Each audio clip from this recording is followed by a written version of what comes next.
Memang awal-awal Orde Baru waktu itu kan partai yang paling dominan kan partai bergambar beringin tersebut. Artinya justru kita sebagai lembaga dakwah kita sangat berkeinginan untuk mengajak orang sebanyak mungkin untuk ngaji bersama LDI, mengenal lebih dekat dengan LDI. Ya, monggo silahkan kalau mau ngaji sama LDI di masjidnya LDI, jangan khawatir, enggak kalau dipel masjidnya. Assalamualaikum warahmatullahi wabarakatuh. Kembali bersama saya Abdul Munthalib di channel ABM Insight dalam program Speak Up. Seperti sebelum-sebelumnya, saya selalu mengupas salah satunya adalah mengenal beberapa agama, beberapa kelompok di mana banyak orang yang kadang juga tidak tahu seperti apa sih sebenarnya agama atau kelompok tertentu itu di masyarakat yang sudah ada di masyarakat. Nah, saya penasaran salah satunya dengan LDII, Lembaga Dakwah Islam Indonesia. Fakta bahwa LDII ini sudah ada cukup lama dan sudah banyak dikenal masyarakat, tetapi barangkali banyak orang juga yang belum tahu apa sih sebenarnya LDII, bagaimana pendidikannya, kurikulumnya mungkin, sejarahnya mungkin. Karena itu saya mengundang ahlinya, orang yang memang sejak lama menjadi bagian dari LDII. Saya sapa dulu Ustadz atau Bapak Yusron. Bapak Yusron. Ini adalah Ketua LDII Kota Batu. Assalamualaikum Pak Yusron. Waalaikumsalam warahmatullahi wabarakatuh. Pak Yusron, iya. Sehat Pak Yusron ya? Alhamdulillah. Ya, alhamdulillah. Ya. Setelah sekian lama saya pengen menghadirkan dari LDII, alhamdulillah Pak Yusron punya waktu dan berkenan hadir di podcast saya. Pak Yusron, saya pengen tahu Pak Yusron sebenarnya LDII itu bagaimana sih sebenarnya sejarahnya? Terus kemudian dulu saya tahu saya ada namanya Lemkari, itu bagaimana untuk sebenarnya LDII dan Lemkari itu? Iya, ya. Sebelumnya terima kasih Mas Thalib sudah diundang di rubrik yang spesial ini ya. Saya baru tahu ini ada rubrik yang sangat bagus untuk mengenalkan apa yang menjadi penasaran masyarakat selama ini. Ya, terutama di sini saya juga karena diundang kapasitas saya sebagai ketua LDI, saya akan menjelaskan sedikit tentang sejarah LDI barangkali yang perlu diketahui oleh Mas Thalib dan seluruh pemirsa ABM Insight. Ya. Jadi LDI itu dulu namanya bukan LDI Mas Thalib. Apa namanya? Jadi LDI itu dulu namanya adalah Yakari. Ketika pertama kali berdiri. Yakari. Apa itu Yakari? Yakari itu adalah Yayasan Karyawan Islam. Oh. Itu yang menaungi warga LDI dulu. Namanya Yakari, itu berdiri tahun 1972 pasnya 1 Juli 1972. Nah, itu berjalan sekitar. Pendirinya siapa mungkin ya? Waktu itu pendirinya kurang lebihnya saya ingat itu karena saya juga waktu itu belum lahir ya. Saya lahir tahun 77. Iya. Jadi kalau lihat dari sejarah itu Pak Bahroni Hartanto, Pak Dr. Adas Nur Hasim, Bapak Ahmad Ibrahim mana di Kediri. Oh, oke.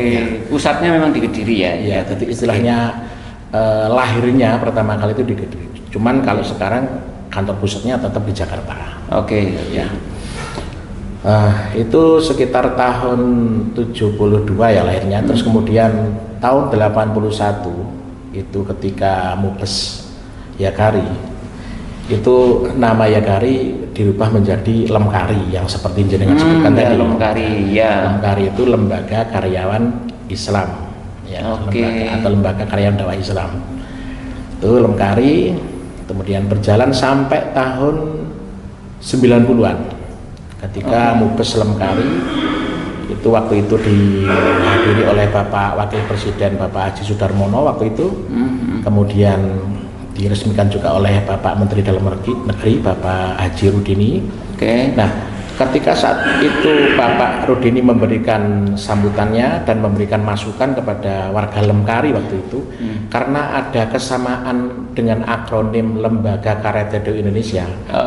Lembaga Karate Indonesia itu ya, namanya juga sama, Lemkari, dan itu lebih dulu dari kita. Lemkari Karate Do lebih dulu dari daripada Lemkari kita. Akhirnya supaya tidak rancu penyebutannya dan pemakaian istilah itu, akhirnya disarankan untuk mengganti nama tersebut dan disepakatilah menjadi Lembaga Dakwah Islam Indonesia atau LDI sampai sekarang ini. Kok ada istilah karyawan itu gimana ya? Atau dulu memang karyawan? Ya, kalau kenapa dulu disebut karyawan saya kurang tahu jelas. Tapi ya kemungkinan waktu itu insya Allah ya karena banyak dari warga kita itu yang sebagai karyawan atau mungkin gitu ya. Itu. Oke. Kalau saya melihat dari logo ya, logo LDI itu kan kayak mirip parpol gitu. Parpol ya, atau koperasi itu. Ya, koperasi.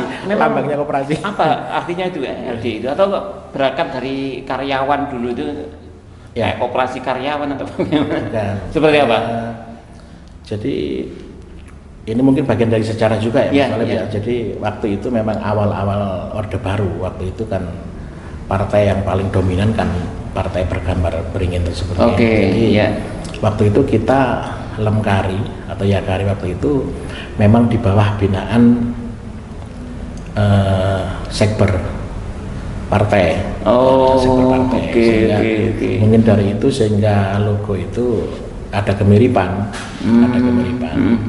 Namun setelah berkembangnya zaman sampai di tahun 90 berubah menjadi LDI, ini tidak lagi. Jadi tapi logo tetap karena itu sudah paten, logo tetap ya kan di situ nggak persis sama persis toh Mas. Jadi ada gambar-gambar yang lain, ada logo yang lain yang mempunyai makna tersendiri. Akhirnya kita lepas ataupun berdiri independen, artinya kita tidak berafiliasi sama sekali dengan partai manapun ataupun perorangan, jadi kita berdiri netral. Ya, saya memang sempat mengira kok mirip dengan partai warna kuning itu ya. Itu memang sejarahnya memang ada dulu ya. Memang ada dari sejarah. Itu sudah mulai lepas tahun berapa? Ya sejak kita berubah menjadi LDI. LDI itu sudah tidak ada hubungannya sekarang. Sudah tidak ada hanya sejarah saja ya. Iya, jadi sejarah aja itu. Jadi sekarang kita netral. Jadi secara politis pandangan kita warga LDI ini netral aktif, Mas Tolib. Jadi netral artinya kita tidak ada keberpihakan terhadap partai manapun ataupun caleg manapun, tidak ada. Tapi aktif artinya aktif itu kita sebagai warga negara yang baik, kita kan punya hak konstitusi. Kita harus menggunakan hak konstitusi kita sebaik mungkin sebagai warga negara yang baik, sehingga tidak ada warga LDI yang golput, tidak boleh. Semuanya harus menggunakan hak pilihnya dengan baik. Di setiap pemilihan umum, pilihan pilkada, semuanya harus menggunakan hak pilihnya. Artinya pemilihan itu bukan sesuatu yang dilarang lah dia. Bukan, tidak ada dilarang. Kita tidak berpolitik praktis, tapi karena kita sebagai warga negara, kita punya hak konstitusi, kita punya hak politik, harus kita gunakan. Pak Yusro, yang saya penasaran itu yang membedakan antara LDI dengan NU dengan Muhammadiyah di mana? Di sisi mana? Kalau LDI dengan NU dengan Muhammadiyah, Al-Irsyad, mungkin dan lain sebagainya, sebenarnya sama karena sama-sama sebagai organisasi kemasyarakatan yang bergerak di bidang agama dakwah agama tadi, sama-sama ormas agama. Sama, cuman ya kitabnya sama, pedomannya sama, Al-Quran dan Al-Hadis. Terus kemudian kiblatnya sama, ya kan? Hanya mungkin yang membedakan itu kelebihannya masing-masing. Jadi kalau saudara kita, senior kita dari Muhammadiyah dan NU, mungkin kalau NU kalau bisa kita lihat ya, NU itu kental sekali dengan kultur pesantrennya, ya kan? Ikatan antara santri dan Pak Yai itu begitu kuat. Terus kemudian ilmu alatnya, nahwu sorofnya, terus kemudian usul fikihnya, balaghahnya, dan semuanya itu kan kuat di situ. Terus kemudian kalau saudara kita dari Muhammadiyah itu mungkin lebih ke ya dakwah di bidang pendidikan formal itu sangat menonjol sekali kan. Kalau kita lihat sama-sama di luar, Muhammadiyah itu punya lembaga pendidikan mulai dari TK, SD sampai perguruan tinggi, itu kan di mana-mana, di mana-mana dan besar-besar semua. Itu mungkin kelebihan.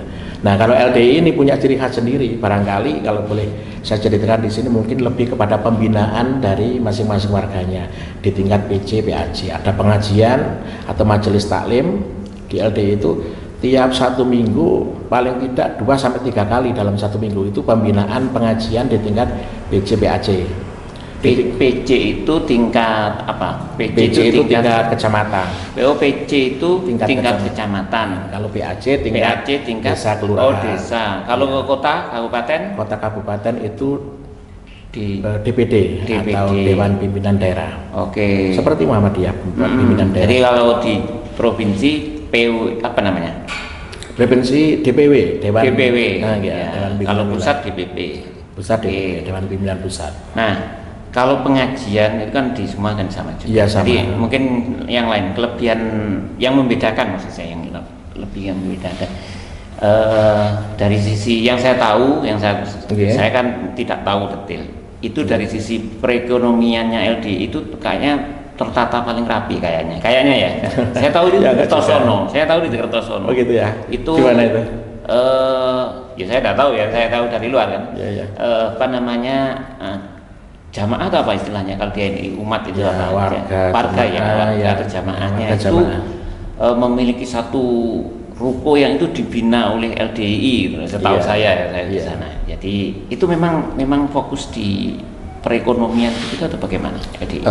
Perekonomian hanya sebagai penunjang sehingga kita yang banyak kegiatan di bidang dakwah ini kita tidak lagi kesulitan untuk pendanaan sehingga ekonomi sebagai penopang, makanya ini kita garap juga. Jadi memang ada istilahnya perserikatan atau syarikah di dalam ekonomi, misalkan satu warga di satu wilayah DPD ini menitipkan sahamnya dipakai usaha bersama. Terus kemudian macam-macam, ada yang di bidang retail, pertokoan seperti itu, ada yang di bidang properti, ada yang di bidang jual beli kendaraan, macam-macam. Jadi dan itu di bawah LDI, di bawah binaan LDI. Iya, masing-masing DPD ini mempunyai usaha bersama sendiri-sendiri. Jadi itu mungkin kalau yang jenengan maksud tadi di bidang ekonomi mungkin lebih menonjol. Itu sebenarnya tidak juga sih, semuanya juga punya sama, seperti NU Muhammadiyah juga sama punya koperasi pesantren dan lain sebagainya. Kita juga sama menggarap di sana juga. Cuman yang tadi saya sampaikan ada kelebihan atau mungkin perbedaan yang barangkali membedakan. Jadi sistem pengajian kita itu memang ditata mulai dari tingkat DPD sampai PC PAJ seperti itu. Rata-rata seluruh Indonesia sama. Di tingkat PC PAJ itu seminggu paling tidak 2-3 kali itu pasti. Oke. Dan di LD itu mengenal mazhab kayak di NU ada Imam Syafi'i. Iya tentu. Nabi sama ya. Sama, kita juga mengenal mazhab. 4 mazhab itu ya. 4 mazhab itu. Cuman sekarang begini, kita perlu sepakati dulu yang mazhab ini. Jadi mazhab ini sebenarnya kan bukan aliran ya. Bukan aliran, bukan suatu hizbi atau golongan, bukan. Akan tetapi mazhab ini lebih kepada bagaimana kita mengambil kawasan hukum sesuai dengan apa yang disepakati atau yang diambil oleh 4 mazhab tersebut, 4 imam mazhab tersebut, Imam Hanafi, Imam Maliki, Imam Syafi'i, Imam Hambali.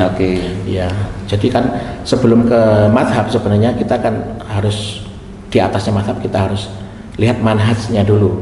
Manhaj itu ya mungkin Mas Thalib sudah paham lah, manhaj itu bagaimana metodologi kita mengambil hukum atau mengambil ilmu dari Rasulullah itu bagaimana. Selama itu semuanya sumbernya dari Rasulullah dengan sandaran atau sanad yang sampai kepada Rasulullah, saya kira itu semuanya pas. Namun kan ketika manhaj itu turun kepada kita umat zaman sekarang ini kan ada 2 macam ya, ada yang sejenis, ada yang beberapa jenis. Misalkan salah satu contoh Satu contohnya masalah bagaimana cara kita membaca bismillah di dalam sholat. Itu kan ada yang dibaca sir atau lirih, ada yang dibaca keras, jahar, ada yang tidak dibaca sama sekali, ada yang dibaca tapi hanya di rakaat pertama, rakaat selanjutnya sudah tidak dibaca. Itu masing-masing semua sumbernya sama, dari manhaj yang sama, semuanya sandar ke Rasulullah. Artinya sudah pas secara koridornya sudah pas di situ. Nah, kemudian imam madhab kan mengambil salah satu mana yang paling mudah untuk kita kerjakan, memudahkan kita dan murid kita untuk mengerjakan, diambil salah satu. Misalkan kayak Imam Syafi'i itu ngambil yang jahar, terus Imam Hanafi mengambil yang sir misalkan. Nah, terus kita yang menjadi muridnya, yang kita yang mengambil jalur dari situ, ya semuanya sah saja semuanya. Nah, kalau di LDI itu bismillahnya kita pakai yang sir. Ya kalau di saudara-saudara kita NU pakai yang jahar. Sama aja, merujuk kepada sumber yang sama. Jadi tidak perlu kita. Itu kan perbedaan yang furu'iyah yang tidak furu'iyah, tidak perlu kita. Kemudian ini, apakah ini yang saya dengar ya, LDI itu kan agak eksklusif gitu, eksklusif itu benar nggak sih? Eksklusif itu artinya ada salah satu teman yang cerita, saya ini baru dari masjid LDI gitu, agak dilarang atau apa, bahkan katanya sih, katanya kan itu masjidnya sampai dipel, itu betul lah, itu LDI yang ini atau yang mana sih? Atau betul itu? Sebentar, kita bahas yang eksklusif dulu ya. Eksklusif gimana? Jadi eksklusif itu yang bagaimana dulu? Kalau yang dimaksud eksklusif ini adalah artinya warga LDI atau orang LDI itu tidak mau berbaur, tidak tahu membaur dengan tidak mau berbaur dan tidak orang luar tidak bisa masuk ke lingkungan. Itu benar ya? Itu yang perlu kita perjelas di sini ya, mumpung ada rubrik yang luar biasa seperti ini, barangkali bisa kita luruskan pemahaman seperti ini. Jadi itu kalau menurut saya pribadi sama sekali tidak benar, karena apalagi sekarang kita LDI dengan sudah mengalami perkembangan zaman, sudah melalui cobaan, terus kemudian melalui berbagai macam perjalanan organisasi ini sangat tidak benar. Artinya dibilang eksklusif itu tidak benar, karena seperti contoh saya sendiri ya, saya dan pengurus-pengurus organisasi ini sering sekali kita berkegiatan berbaur dengan semua organisasi di NU, di Muhammadiyah, di F. Itu memang sejak lama Iya, seperti itu. Kita juga sholat bersama-sama dengan beliau, kita juga diimami sama Bapak Ketua MUI dengan Ketua NU, itu sudah biasa. Terus kemudian kalau orang luar LDI masuk, kita ada kesan kayak tidak boleh atau gimana gitu. Itu justru malah bagi saya sangat kontradiktif ya. Artinya justru kita sebagai lembaga dakwah, kita sangat berkeinginan untuk mengajak orang sebanyak mungkin untuk ngaji bersama LDI, mengenal lebih dekat dengan LDI. Artinya boleh orang luar ikut. Apa Mas Tauhid mau silakan. Saya pernah. Udah pernah ikut kajian. Tidak dilarang. Tapi diam-diam. Diam-diam. Nah, nyatanya kan artinya orang tidak ada yang tahu Pak Mas Tauhid itu orang LDI ya kan. Tapi nyatanya kan nggak diusir tuh. Boleh, mau silahkan. Justru kita berharap dengan semakin banyaknya orang yang mengenal tentang LDI, mengenal seluk-beluk LDI, akan semakin tahu dengan LDI seutuhnya, sehingga tidak ada misinformasi tentang LDI. Jadi begitu. Mau nggak silahkan, kalau mau ngaji sama LDI di masjidnya LDI, jangan khawatir. Enggak kalau di pel masjidnya. Enggak ya, itu isu aja. Isu. Jadi itu memang isu yang narasi yang digiring sejak dulu, dan memang paling banyak pernah dengar nggak isu itu? Pernah dengar nggak? Saya pernah dengar tapi belum pernah membuktikan.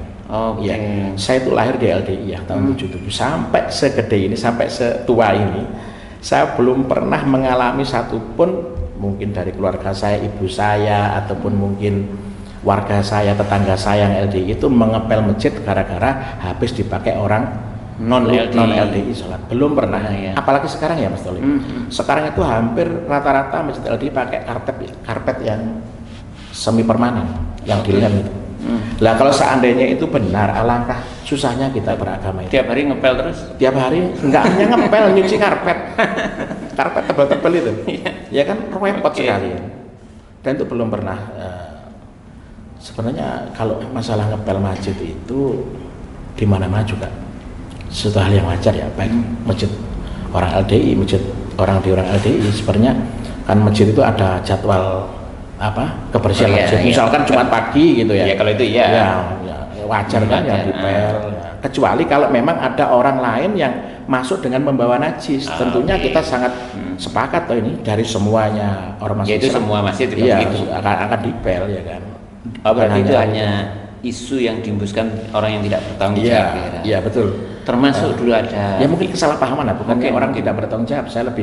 Saya lebih husnudon untuk menyebutnya orang yang belum paham betul dengan LDI sehingga mengatakan masjid LDI. Ya barangkali waktu itu orang tersebut masuk bawa anak kecil, terus kemudian anaknya ngompol, ya mungkin ya, terus kemudian ya tentunya harus kita pel. Di Masjidil Haram sendiri itu tiap saat kan sering dipel, ini tidak ada yang protes. Termasuk dulu saya dapat kabar atau informasi di Jombang di LDI juga ada tidak pas lah dengan kitab-kitab kuning itu. Mengenal nggak di LDI itu mengakui nggak kitab-kitab kuning yang selama ini dikaji beberapa kelompok itu? Ya. Mengenal nggak itu? Kita mengenal, tapi bukan semuanya apa yang mereka kaji mesti kita kaji ya. Iya, jadi LDI kalau dalam kitab kuning itu hanya penyebutan untuk kitab yang itu warnanya kuning ya. Kita kitab yang banyak kita kaji ini lebih kepada kutubus sittah. Imam Bukhari, Imam Muslim, Sunan Nasai, Abu Dawud dan seterusnya. Itu yang kita kaji. Kalau kitabnya waktu itu kuning ya kita sebut sebagai kitab kuning ya. Iya. Ya mungkin kalau dari tafsirnya, saya kira saya sering berbincang-bincang dengan saudara-saudara. Saya dari NU ya,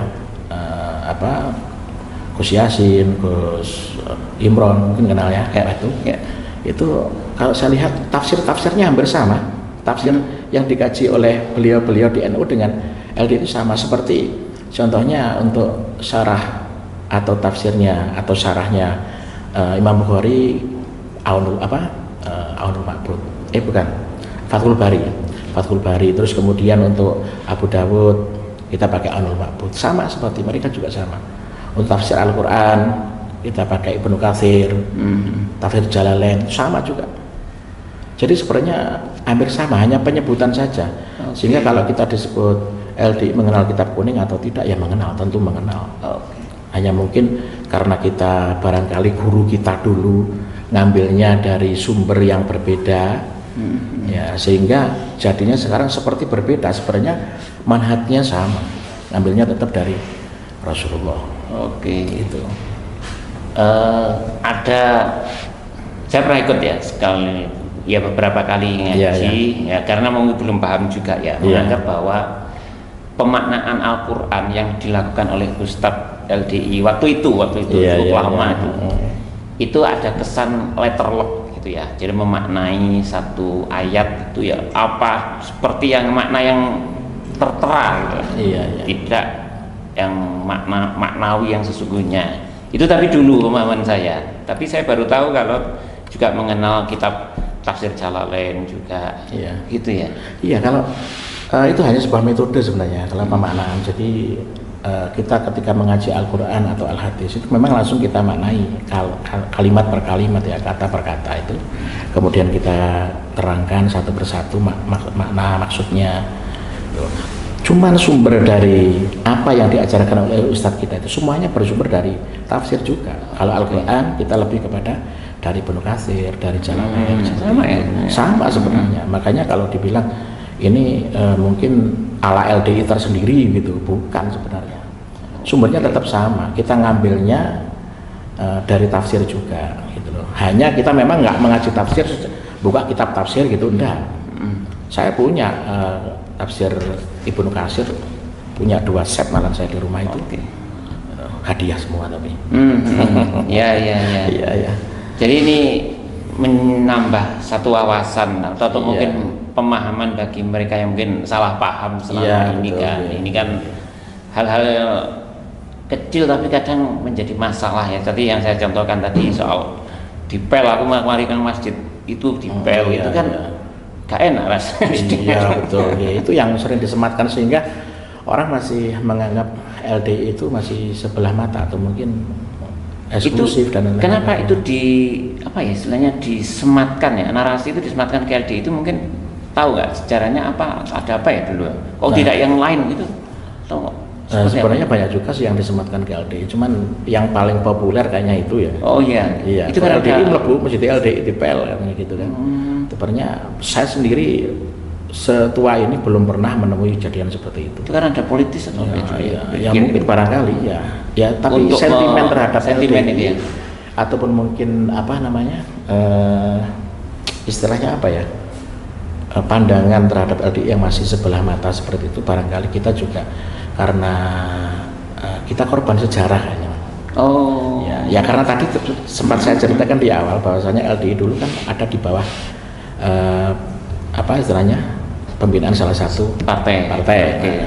Waktu itu rata-rata umat Islam di Indonesia, ormas Islam di Indonesia kan enggak di partai itu, ya, partai sebelah lah ya. Partai sebelah ya kan.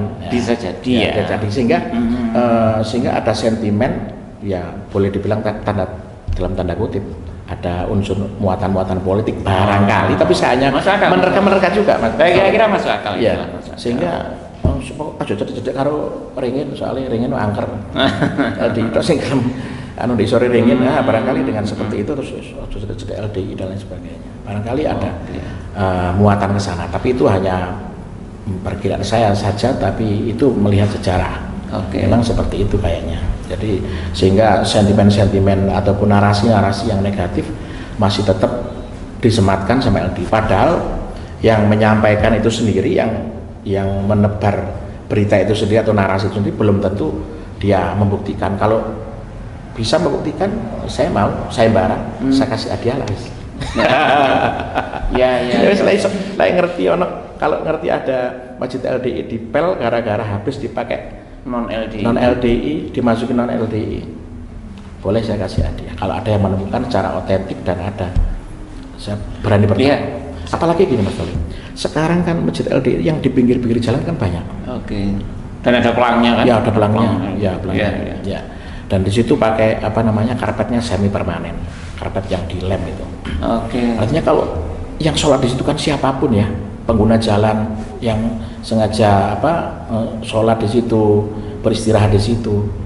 Nah terus kemudian kalau setiap saat terus kita pakai pemahaman yang seperti itu, kita ada orang luar negeri bela main. Saya sendiri sampai sekarang kadang mau masuk ke situ, jangan-jangan enggak dipel kan? Ya. Gimana? Gitu ya. Ya boleh dibuktikan lah, ya, monggo. Jadi Mas Tholib datang aja ke masjid LDI, enggak usah memakai ciri khas orang LDI ya seperti halnya Mas Tholib lah ya, orang umum. Ya nanti kan orang tahu ini berarti bukan orang LDI. Coba nanti dilihat setelahnya gimana.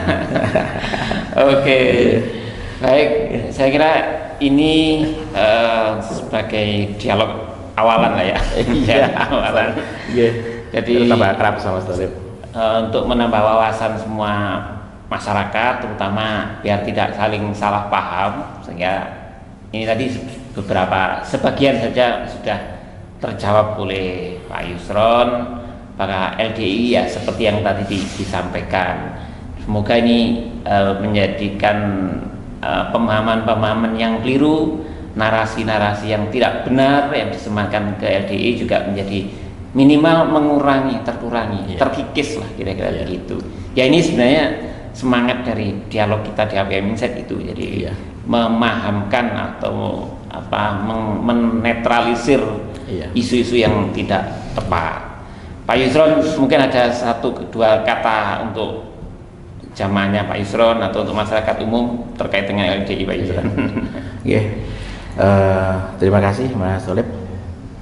Sebelumnya melalui begini kita insya Allah semakin semangat ya, artinya untuk bisa saling lebih ta'aruf, mengenal satu sama yang lain, sehingga LDI ini bisa bersama-sama dengan ormas Islam yang lain yang sudah mainstream seperti halnya NU, Muhammadiyah, Al-Irsyad dan Persis atau yang lainnya, untuk bersama-sama menjadi Islam, golongan Islam yang lebih wasatiyah, Islam yang moderat ya, tidak terlalu ke kanan, tidak terlalu ke kiri, bersama-sama untuk melaksanakan Sunnatul Rasulillah Sallallahu Alaihi Wasallam, Al-Quran dan Al-Hadis dengan media kita masing-masing tanpa meninggalkan ukhuwah Islamiyah, ukhuwah basyariyah, ukhuwah watoniyah.